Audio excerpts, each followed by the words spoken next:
Dans quel état d'avancement se trouve le site alors que plusieurs bâtiments du futur cancéropole sont déjà sortis de terre? Mardi matin, le groupe Total, le Grand Toulouse et la préfecture présentaient conjointement l'état d'avancement du chantier de réhabilitation du site. Mais il reste encore beaucoup à faire. Le point avec Perrine Coste. Maître mot aujourd'hui, lors de cette conférence de presse, la transparence. Un mot que l'on retrouve dans la bouche de tous les acteurs de la dépollution et de la reconversion du site de l'ancienne usine AZF. Et si l'État s'engage à traiter la nitrocellulose contenue dans les ballastières, il s'engage aussi à communiquer l'étude de risque concernant cette dépollution sur Internet. Une étape très attendue, notamment pour le cancéropole voisin qui sort de terre. Je pense que chacun le comprend.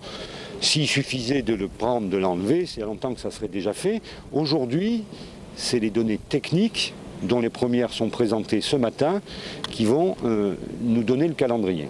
Nous voyons le bout du tunnel et nous allons finalement arriver à dépolluer complètement ce site.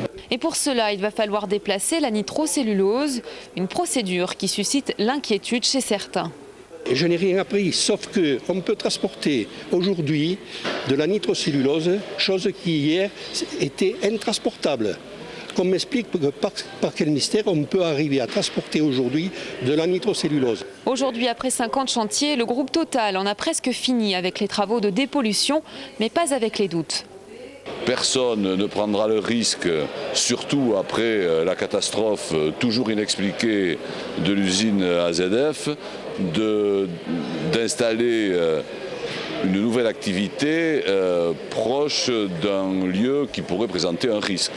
Les chantiers de dépollution du site d'AZF et des terrains adjacents sont encore loin d'être terminés, tout comme la procédure judiciaire concernant l'explosion du 21 septembre 2001.